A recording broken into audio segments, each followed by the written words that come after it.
What's up, everyone? Welcome back to another episode of the eCommerce Influence Podcast. My name is Brawner, and I'm excited to bring you today's episode with Todd Lamb. Todd is the CEO of Pure Life Organics.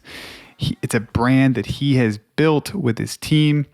They are well past 8 figures, on their way to 9 figures, and he has had an incredibly interesting background. He started as a police officer, 17 years, is a police officer, worked as a SWAT team leader. He also worked with canines and then transitioned to running an e-commerce business and built it up almost to 9 figures. He's got some incredible wisdom and lessons about paid traffic. They are experts in creating offers.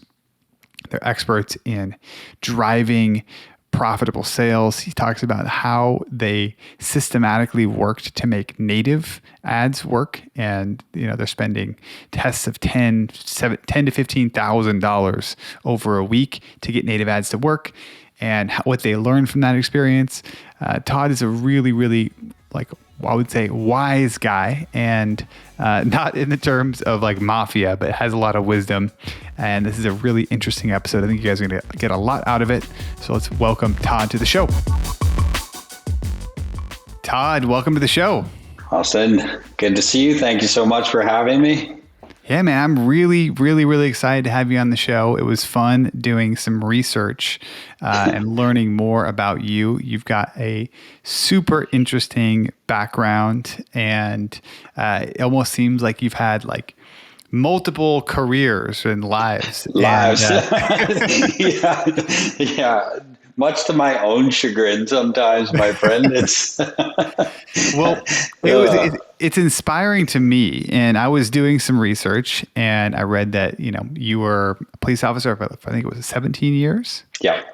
SWAT team leader. And one of the things I read on your bio is that you won 2 Canadian Police Canine Championships. Yeah. What did you, I'm interested in people that work with animals. What did you learn from your time working with this service dog?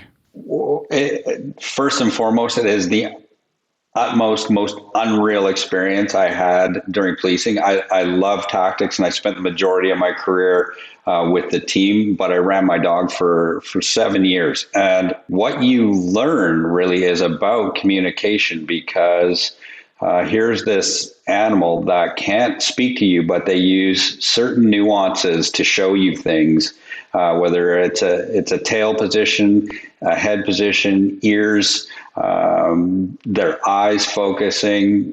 So you're reading their body language, but it really kind of drills home around the importance of communication. And from a strict fun factor, there is nothing in the world like tracking a bad guy from a scene of a crime and then apprehending them. It's an unmatched experience in my life, for sure. What do people not know about? I mean, it's really interesting that you're communicating with a dog at that level. What do people not know about working with a canine service dog that is interesting to people that don't know much about it? So when you see it on Hollywood and they're stuffing the piece of clothing in the dog's nose 9 days later and saying, find them, that's very unrealistic, and nor would that ever hold water in court. Really what dogs are tracking is a combination of scent from skin follicles that are falling off and ground disturbance. The majority of what they're tracking is ground disturbance, and they track from oldest to newest. So you start on an age track, which is kind of where the bad guy ran from, and the dog progressively tracks that scent as it increases in their nose. You go from tracking to actually trailing when the scent is so fresh, they're running a cone that's still falling to the ground, and that's when you're gonna get the guy. Now, what type of animal was it? A hound? No, German Shepherd. We use German Shepherds. A lot of services use Belgian Malinois. These dogs typically bring the most level of athleticism and a combination of things. A hound doesn't really possess a lot of defense. So meaning if you are in an altercation with a bad guy and he starts beating that dog, a hound will typically just let go and hightail it. Whereas a German Shepherd or a Mal or some of the other working breeds, they'll dig in, and it's a fight for the life, and they have to have the heart to be able to do that kind of stuff. Oh yeah, there's two hounds that are right across the street. They're Yeah. basically looking for cookies at all times. That's what they're looking for. That's awesome. They're not much fighters. No. So you're in the police force, SWAT team leader, and then you decide that you want to make a transition. Yeah. How did you come up with the idea for Pure Life Organics? What was the inspiration to quit the career and transition? I think, I'm plagued, like many entrepreneurs are throughout their lives, with that desire to create and a desire to be autonomous and make your own decisions. And so at the very foundation of who I am as a human being, that's always been at the core. I've always, watched commercials as a kid, not to be like, oh, I want that gum. I'm like, that is an awesome commercial. And when I was a young kid, I'm like, that's going to make a lot of kids buy that stuff, or parents buy that thing. Just, always had that ingrained. And so even as I was honing my craft as a police officer, I had this deep desire to be involved in business and marketing, and in particular, figuring out ways that I could make people buy things and be interested in inventions and that kind of stuff. And so as I progressed through many different iterations of ideas, there was a couple of things that happened. Certainly the explosion of the internet, that made everything accessible. You no longer had to, come up with this catchy product and go into R&D and all this kind of stuff. The digital age was born. And so, I tried a couple of things. I played on eBay. I had an ebook on how to make a margarita maker that, one summer we made $3,000 on. So I'm like, okay, I'm on to something here with the internet. And so then I shifted my focus to health, because it's something that I'm passionate about. And many people who I would encounter on the job and just in life would tell me that, they'd do anything to have their health back if they just had done this or paid attention to this. And so that really, got me focused on how is it that, I can contribute and still do, my job as a police officer. And so I, like many do, started that side hustle just around digital marketing and different products. You were still working full time. Yep, I was on the job. So you have to have permission to run a business as a police officer. In I don't know what it's like everywhere, but for the most part, in many states and provinces, you're required to have cleared with your employer any secondary source of income. So I had to go through that process, and we were selling health programs and martial arts programs, and then that was kind of our first foray into selling. And then from there, it really became, I started to learn the game, and I started to understand the importance of storytelling and copywriting, and the role and function that it played, relative to conversion. But as, life would have it, I progressed through my career. I started hitting my 40s. I noticed some pretty significant health changes. But the big impetus for, developing Pure Life Organics was started around a single product in our kitchen, where the result of my wife, who was also a police officer for 27 years, was in a high-speed pursuit early on in her career that ended up in a pretty bad car accident. And from that, she had pretty severe issues with her back along her entire career. But as she got into her 40s, it became progressively worse. Like it was like, okay, we could manage. But then suddenly she wasn't able to stand in a grocery lineup for any length of time, and so, she tried everything. And then the way your metabolism works typically slows down a little bit, or changes, I guess is a better way to phrase it. She ended up putting on weight, and it wasn't because she wasn't doing all the things right in nutrition. Her body was just, constantly dealing with this very extraordinarily high level of inflammation. And so I set out to figure out, if there was a natural way to solve this, because everything we were trying, and man, I am telling you, thousands and thousands and thousands of dollars on, traction units and therapies and you name it. So I started like you said, health, when you don't have it, nothing else matters. It really you're does. going all in. Yep. You can have all the dough in the world. Does not matter if you can't spend it, enjoy it, share it with others.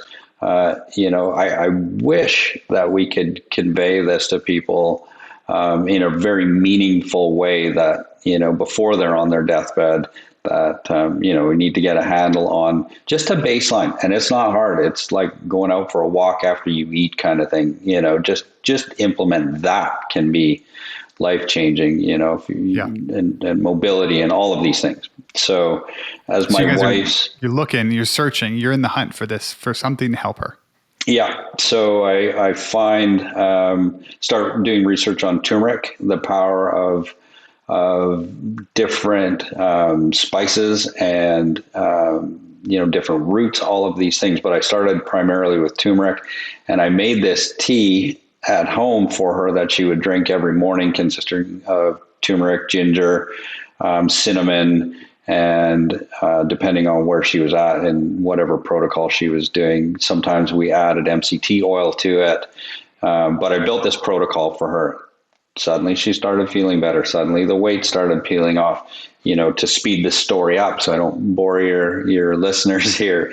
Over 6 months, she ended up losing 53 pounds. And so I'm like, okay, well, if this works for you, this works for somebody else. So I got 4 friends together, all that had, one of them drove a bread truck, which I think is probably the most torturous job you can have while you're trying to lose weight. But, you're not moving either that much. Yeah, right. Driving and the smell of fresh bread every morning. No thanks. But we took him through it. 84 pounds lost. And I'm like, okay, now this is nuts. And so we just developed this protocol in digital format. And I said, here's how you make the tea. And, people are like, okay, well, I don't want to make it. Can you make it? So we figured out how to get it manufactured and still be effective. And lo and behold, that was 5 or 6 years ago, and Pure Life Organics was born. And now we have, a variety of different supplements that we offer, natural in nature. And we work with, MDs down in the US, PhDs, food researchers, all of it. So it's been quite a ride, but that's you guys have been on ultimately a very large growth trajectory. How do you look at growth in your business? Do you say, we've this many employees, this much revenue? How do you track it? It's a variety of different metrics. It's revenue, reach, relationships, and then your organizational structures. So from a revenue standpoint, yes, are we growing? But that can mean 2 different things. Is my net income profit growing, or am I, then bringing back in and spending it and growing the organization? Reach, obviously, through social media, through things like doing this, and then relationships, developing those with people who can assist us, or we can assist, or we can do something mutual that helps with growth. So the way I look at it is that you get to a certain point, but you have to build those structures to maintain that level.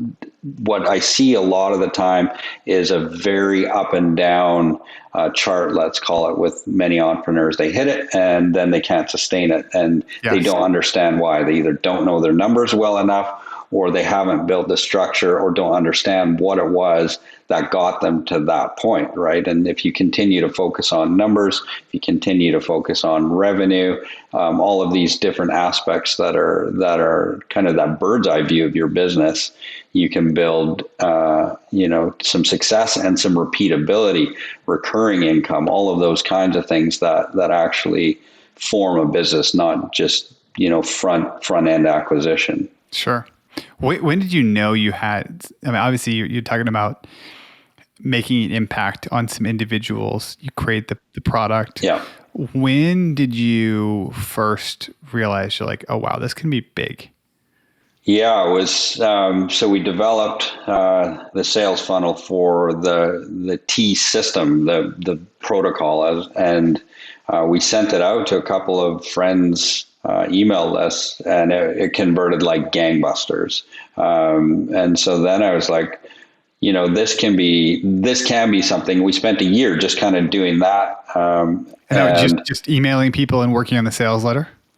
Yeah, totally. Actually, it took I bet you a good solid 2 years to get it to the numbers to make it work. So front end conversion was okay, but the upsell flow was terrible. And so for us, when you want to make something scale exponentially fast, you need to have good average order values. And so once we figured that out, which, as it turns out, was adding in our own supplement into the upsell flow, that was what turned the corner for us. And that's when we knew this is going to be, $40-50 million business.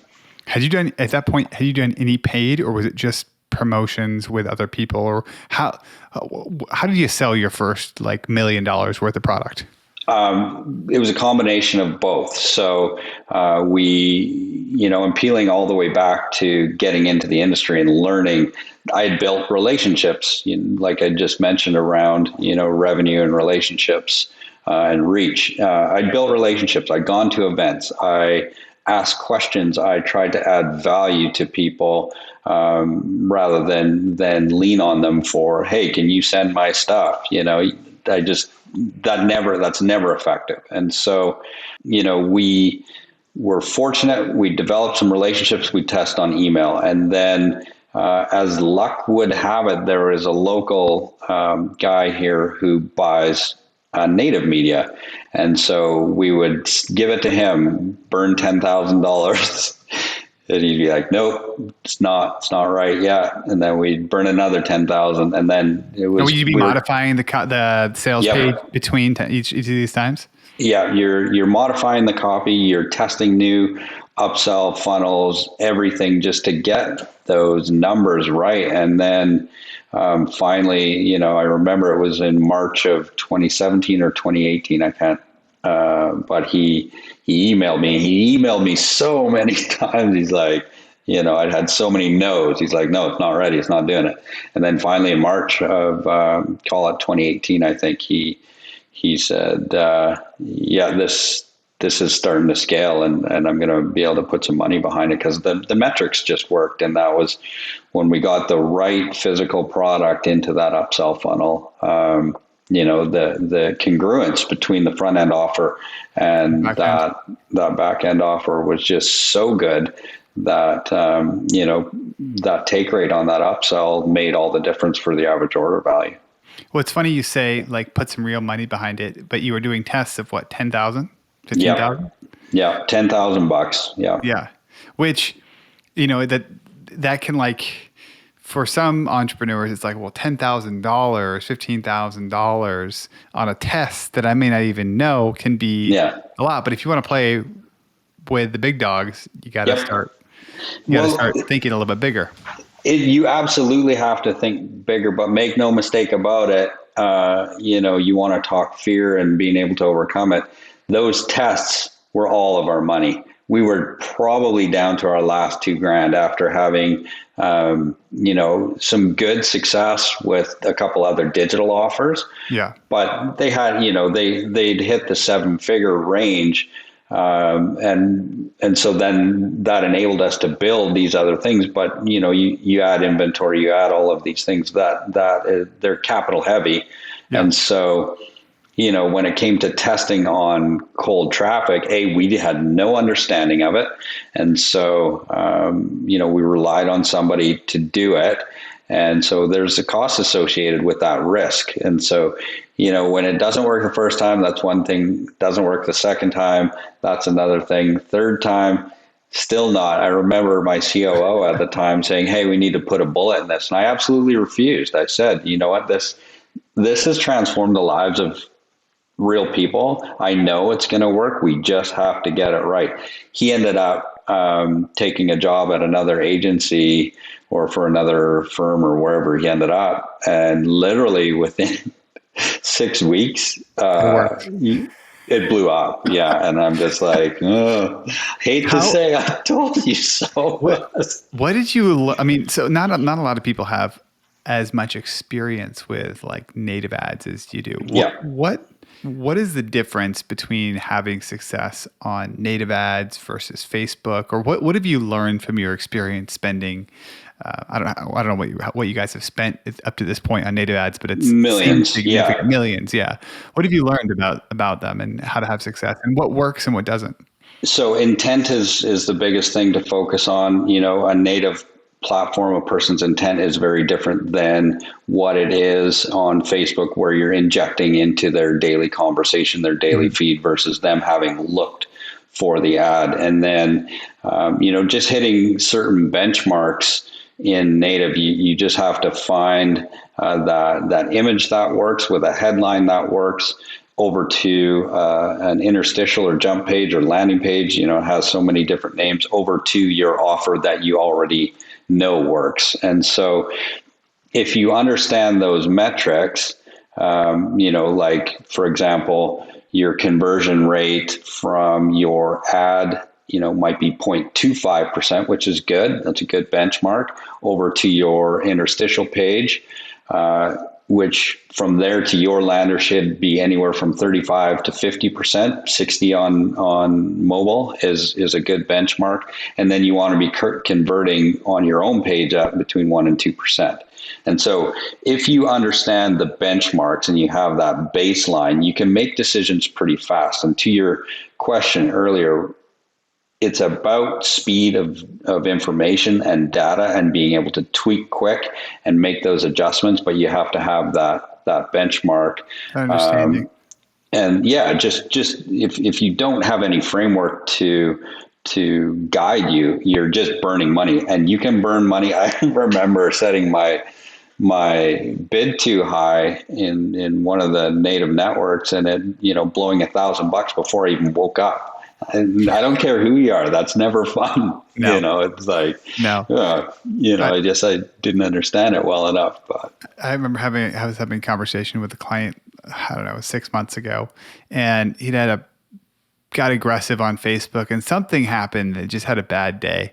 yeah. And he was like, I just blew a Mercedes today on Facebook. No. He was like, I just had to put that in my mind that it's like a full car I could have gone and bought. Oh, it can be torture. I really have to focus on the long play, let's say with native, and not get hung up on a day, because you can still, there are days, you're backwards $1,000, $2,000, and then there's days you're up 2, 3, 4, $7,000. And so, when you extend that time dimension a little bit, the picture's a lot less volatile and nerve wracking. But Sure. between learning that was the other thing that we decided strategically as a business. And I would encourage your listeners to undertake one source of traffic and have it in-house that they really want to get good at, whether it's Facebook ads, whether it's native. We're fortunate here that we understand both. Which came first? Was native came first for you? No, I went through Facebook first. Yeah, native was kind of an afterthought, not because of complexity so much. We just felt like the offers that we had at the time were just more conducive to Facebook traffic, and so we focused our efforts there, really understanding the platform, and then fortunately having the depth to be able to navigate the iOS changes, because it really just amounted to being able to track and attribute properly. So it was Facebook first, and then I made the decision about a year ago now to undertake native and really learn that. And, you've got to pay to play. I hire, you can do all the courses you want, but unless you're having a daily interaction with somebody or at least a group of people, it becomes very difficult to understand how to make decisions and what are the driving factors. Is it payday? Is it that's why it's not working, or is it somebody who's got a good rep at the platform? Call it Outbrain or call it Taboola or whatever, and they're saying, "Oh no, we just had an influx of 17,000."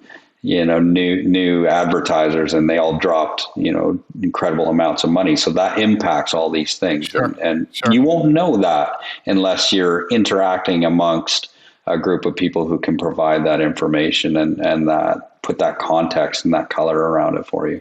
It's really interesting. I want to come back to the iOS changes and just see how you guys are dealing with that. But first, Sure. I know one of the things that's different about your brand and some of the other brands that maybe are listening is that you have a lot of like longer form copy.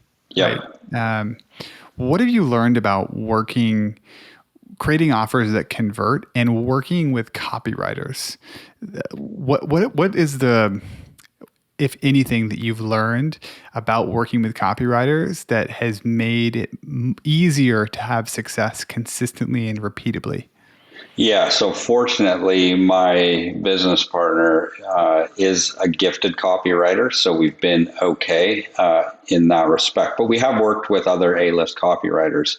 And so, I think from a hiring standpoint, you want to find somebody who has a proven body of work that doesn't just say, "Hey, I write copy," and they hit you up on Fiverr, or they hit you up from Upwork or LinkedIn, and like, "I write copy that sells." Well, show me the metrics, and then do your due diligence. If they say they've written for somebody, ask to speak to them. Good copywriters will say, "Absolutely, I'll put you in touch tomorrow." Probably good copywriters aren't reaching out to you that much. They're probably pretty busy. They're super busy. Yeah, they're super busy. And, you've got to be prepared to compensate them. For us, we've always been in a position where it's a one-time fee, but that one-time fee can be, anywhere from 10 to 50,000 bucks, and people have to be prepared to lay that out. The reality of it is, if the letter converts, 50,000 bucks is a drop in the bucket. You'll blow that away inside of a day. And so I think it's very important to see their body of work and understand how well they've converted. You don't necessarily always need an A-lister, but you need somebody who has a proven track record and who is committed to learning. They're involved in mastering their craft. They're involved in masterminds related to their craft, and they're in a group that they can get feedback from, because these things, they do not work in isolation. There's a lot of techniques and tactics that are used in copywriting. It's a very scientific process. It's not rocket science. You're just telling the story in a very structured way. So don't get sold on somebody because they suggest that they can write copy. Ask them for proof. Sure. Well, back to the iOS changes and Facebook and stuff. I mean, yeah. So it's interesting right now. I've been having conversations with business owners, and for the most part, for the last 6-7 years, when I've been hosting this podcast and working with founders of e-commerce businesses, there's been a lot of tailwinds, and now it feels like there's some headwinds in selling products online, whether that's supply chain issues or, iOS updates, privacy issues with Facebook, and increased, or just making it more challenging. How has it impacted you guys, and how do you think about what's happening right now in our space?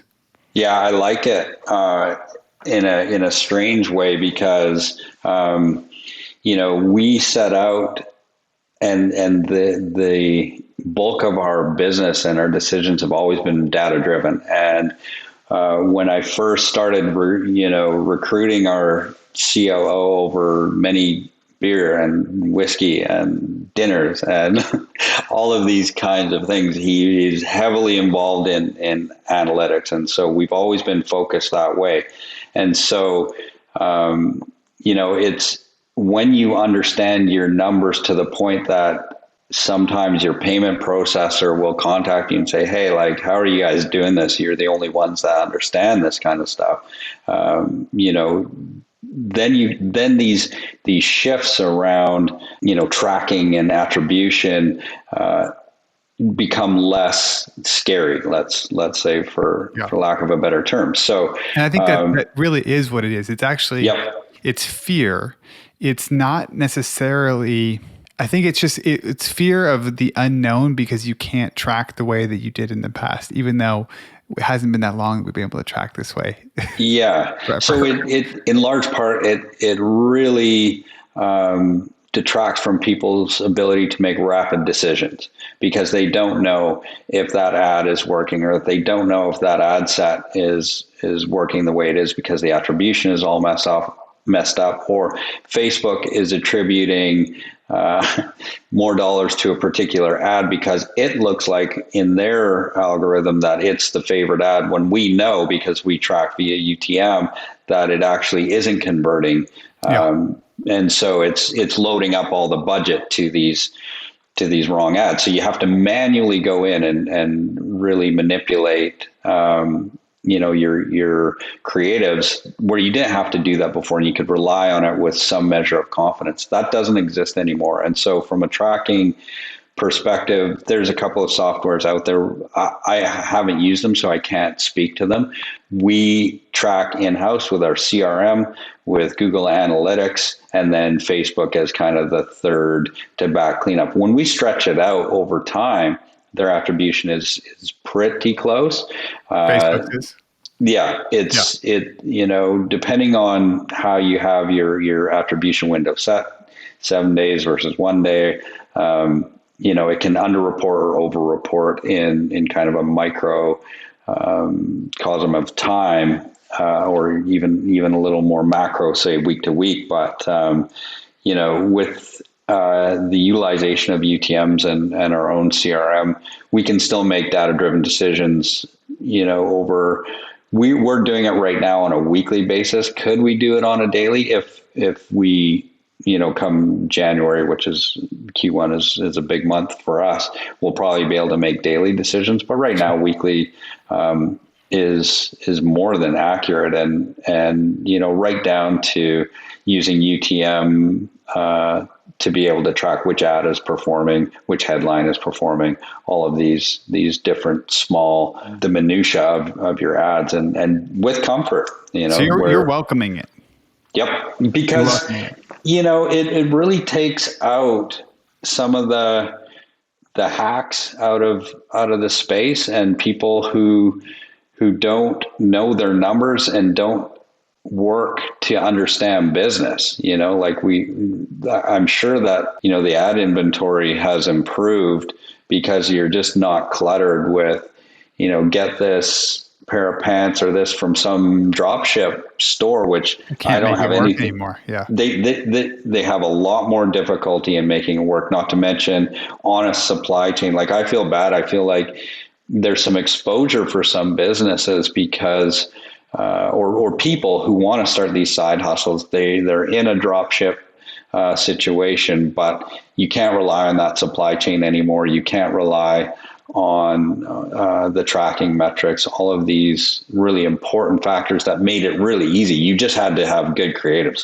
you let the rest of the system take care of itself. And so what I think for your listeners is critically important to be successful. A, again, know your numbers. B, build a brand, build something that people can search and that they can develop that relationship with. And that, to me, is one of the biggest differences I think that these platforms are forcing on people. Is people have to trust you. And we find now, instead of, although we do utilize direct response and people come and make that decision right then and there, we also have a very important halo effect as a result of all of our advertising efforts on native and on Sure. Facebook, where we're being searched, and we have really good CPAs as a result of that. Our cost per acquisition on Google search, because people are searching our brand and they want to know more about us, and we tell good stories. Like the business is the result of powerful, legit stories. That's that's at the heart of who we are. What are you excited or curious about right now? Oh, does it ever stop? Honestly, for me, what I kind of get excited about is our tree planting efforts, but how I can relate this new NFT space into our existing products in a way that's meaningful for somebody. So when we use drone technology to plant trees, and so when people are planting their trees, can we also facilitate an NFT so that they actually know that they've planted their own tree and they can watch it grow, or something of that nature? So I get excited about that kind of stuff. It's very high level right now, but integrating blockchain technology in a way that's meaningful for our end user and meaningful for the planet. So serving that dual need. It's so interesting right now, because I asked this question to different entrepreneurs, and a lot of them have the same answer, which is like, Web3 stuff, NFTs, DeFi. And it almost feels like 2000, like 1999, 2000, 2001, where it was like everything is related to the internet back then. And now it's like everything is going into this new internet. And it's going to be interesting to see what comes out of it, right? Like there are going to be wonderful, incredible innovations, and there's going to be lots of stuff that just never materializes because of it. And it's absolutely fascinating. You're not the only one that, like, I've had 5 conversations that people trying to think about how does it relate to them, using tokens, ownership, equity, all these different interesting things in their business. Yeah, that's a really interesting idea. I feel like being able to flip around and think about ownership in a different way, where it's like, do you have stakeholders in this drone? All of these things, right? Like in the forest itself, right? Like I even think about, the metaverse, and I'm like, what is that? That would make, people turn in their graves, I'm sure, if they knew that this thing existed, but it is alive and well. It's not going anywhere. Yeah. People are going to be shopping in it. So I get excited about that kind of thing, that like what's coming rather than what we're doing. I'm always excited about what we're doing. Like I love that I'm fortunate enough to have the opportunity to run a business and work with people who I love, who are amazing human beings. And there's rarely a day that goes by that I'm not laughing about something or enjoying something. But are you guys fully remote, or do you have I would say we're 90% remote. Our leadership team is primarily here in Victoria. But then some of our peripheral services are definitely overseas, in Texas, and in one province over in Alberta for our project manager, who happens to be my daughter, but she's the brains of organizing all of us and keeping us on task. So, but yeah, to your point, it is exciting. I would love to offer people a little something more. I love the notion of offering them health, and then that through their journey to stay or become healthy, that they're contributing to the planet. And then what more can we do to enhance that experience that really excites people and makes them want to become a part of our family long term? Yeah, I mean that brings it to the mission that allows you to keep things rolling forward. It's really interesting to see. So how do you stay in shape? I know you're an incredibly fit guy and you run a business. You're very busy. Yeah. What do you do to stay healthy and stay fit? I very simply, I watch what I eat. I don't, I'm not maniacal about it, but, I'm 50 years old, so I kind of know by now if I'm eating a little too much, it's going to hit me a little quicker, or if we're on holidays, you're a little less focused on what's going in. But I just watch what I eat. And really I eat anything, for the most part, anything that I want. It's just portion control. So that's the biggest thing. And then I'm active. When COVID hit, I made sure that our office here and at home, I had my gym, and whether it's body weight training, or spinning on a bike, or weighted training, I've always focused on some kind of health regimen. At my age, I've had a lot of injuries. I've had knee surgery 4 times, had back issues, shoulder issues, all of the things that comes with a life of special operations in your 20s and 30s. Yeah. And so I know now it doesn't have to be a lot, but if I don't move, if I am not active, I'm going to lose it. And at this age, I'll lose it a lot quicker. So are you in there do you wake up in the morning, work out before, or how do you keep it prioritized in a routine with a lot on your plate? Yeah, it depends on how the day is structured. Lately, it seems that I'm kind of between 10:30 and noon. Prior to that, I was always first thing in the morning, but it seems because many of our service providers or contractors are out east, I'm stacked up with meetings first thing. Yeah. And so I love working out. That's my favorite time to work out. Oh, around the yeah. middle of the day. It's better, but it also breaks things up. Totally. So but the phrase you use there is block things. I absolutely block it. Yeah. And I aside from something being super pressing, I don't let anything encroach on that, because this is a long game, and to be successful here and then not be able to enjoy it with my family and friends because I have some health issue or something that I could have prevented, it sort of defies logic. Oh man.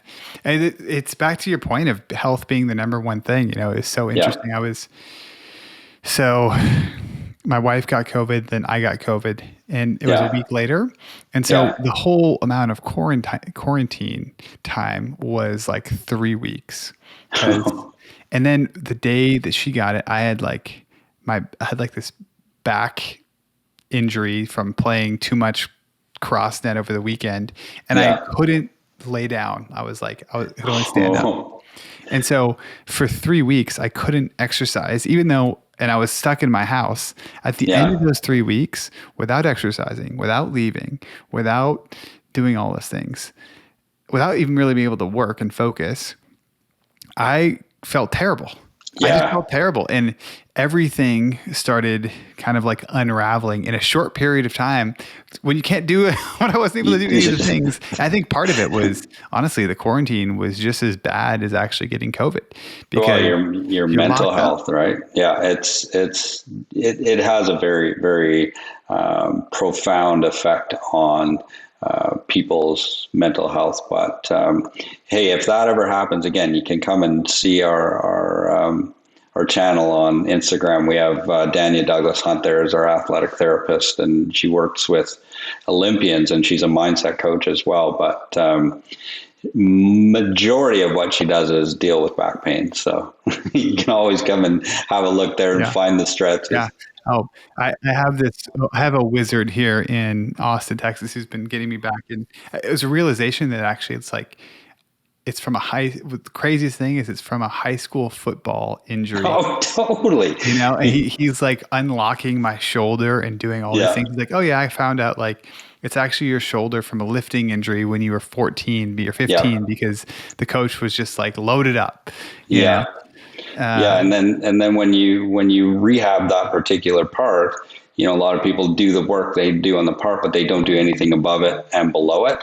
And so, you need to strengthen all these things because like I'm twisted from a life of sport and like I said, working with dogs and tactical and all that kind of stuff. So. Well, Todd, it's been awesome. It's been fun chatting with you, man. Thanks for hopping on here.